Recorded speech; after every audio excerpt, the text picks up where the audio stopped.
அஸ்ஸலாமு அலைக்கும் யா அஹ்லல் குபூர். என்ன அப்படி சொல்கிறேன்? சலாம் சொன்ன மச்சான் கபூராளிகளுக்கு. உங்களுக்கு முன்னாடி சென்றவங்களுக்கு அஸ்ஸலாமு அலைக்கும். அப்படியா? சரி, நீ சொல்கிறது ஓகே தான் மாப்ள. சரி, நான் என்ன கேட்குறேன்னா, எனக்கு ஒரு கேள்வி. சொல்லு. நம்ம தெருக்களில் போகிறோம், வீடுகளில் போகிறோம், நம்ம சலாம் சொல்லி நல்லா காதில் விழுந்தாலே பதில் சொல்ல மாட்டாங்க. காதில் இருக்குது, உசுரோட இருந்து காதில் வாங்குறவங்கள மௌத்தா போயிட்டாங்க, அடக்கம் பண்ணியாச்சு. அவங்களுக்கு எப்படி காதில் விழுவும், அவங்க எப்படி பதில் சொல்லுவாங்க நீ எதிர்பார்க்குற? அப்படி இல்லை மச்சான், அவங்க மௌத்தா போயிட்டாங்க. ஆனா ரசூல்லா நமக்கு சொல்லி கொடுத்த விஷயத்தை நம்ம ஃபாலோ பண்ணி ஆகணும்ல. ரசூல்லா என்ன சொல்றாங்கன்னா, ஒருத்தவங்க கபூர்ல அடக்கம் பண்ணிட்டாங்கன்னா நம்ம ஒரு கபூர்ஸ்தானுக்கு வரும்போது, மையவாடிக்கு வரும்போது இந்த துவா கத்து கொடுத்துருக்காங்க. அஸ்ஸலாமு அலைக்கும் யா அஹ்லல் குபூர். இன்னும் சில வரிகள் வரும், சரிங்களா? அப்போ எங்களுக்கு முன்னாடி சென்றவங்களுக்கு அல்லாஹ்வுடைய சாந்தியும் சமாதானம் உண்டாவதாக. அப்ப நம்ம சலாம் சொல்லும் போது அப்போ அவங்க பதில் சொல்லுவாங்க. சலாம் சொல்றதுனால தானே, பதில் சொல்றதுனால தானே சலாம் சொல்றாங்க. அதுல விழுகும். இப்போ நம்ம நம்மளை ஒரு தடவை அவங்களுக்கு புரியுற மாதிரி சொல்லணும்னா, ஒரு தடவை ரசூலுல்லாஹி ஸல்லல்லாஹு அலைஹி வஸல்லம் நம்ம எல்லாம் கேள்விப்பட்டிருப்போம், மிக பிரபலியமான ஒரு போர், இஸ்லாத்துடைய முதல் போர் பத்ர் போர். அந்த பத்ர் போர்ல எதிரிகள் எல்லாம் கொல்லப்படுறாங்க. இஸ்லாத்துக்கு எல்லாம் வெற்றியை கொடுத்தான். அந்த வெற்றிக்கு பின்னால என்ன செஞ்சாங்கன்னா, எதிரிகளை எல்லாம் ஒரு கிணத்துக்குள்ள தூக்கி போடுறாங்க.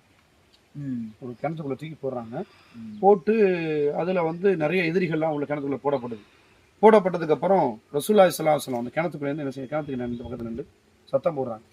நீங்கள் எல்லாத்தையும் பெற்றுக் கொண்டீர்களா அப்படின்னு சொல்லி கேட்கறாங்க. அப்போ உமர் ரலியல்லாஹு தஆலா கேட்கறாங்க, யார ரசூலுல்லாஹ், அவங்க மௌத்தா போயிட்டாங்களே, அவங்களுக்கு என்ன விளங்க போகுது அப்படின்னு சொல்லி கேட்கும்போது ரசூலுல்லாஹ் சொல்றாங்க, உங்களை விட அவர்களுக்கு நன்றாக விளங்குன்னு சொல்றாங்க. இது புகாரில வரக்கூடிய ஹதீஸ். அப்ப நான் என்ன கேட்கறேன்னா, மௌத்தா போயிட்டா நம்மளை விட பயங்கரமா விளங்கும், நல்லா விளங்கும். இன்னொரு ஹதீஸ்ல வருதுல, அடக்கம் பண்ணிட்டு நம்ம போகக்கூடிய அந்த காலடி சத்தம் மையத்துக்கு விளங்குதுன்னு சொல்றாங்க. அப்ப ஒரு மூமினுடைய நம்பிக்கை என்ன, மௌத்துக்கு பின்னாலும் நம்முடைய வாழ்க்கை என்ன எழுப்பப்படுவோம் அப்படிங்கிற ஒரு நம்பிக்கை இருக்கு. அதன் அடிப்படையில் தான் ரசூலுல்லாஹி ஸல்லல்லாஹு அலைஹி வஸல்லம் என்ன செய்யறாங்க, கத்து தராங்க, கபூர்ஸ்தானுக்கு நீங்க போனீங்கன்னா சலாம் சொல்லுங்கன்னு சொல்லி.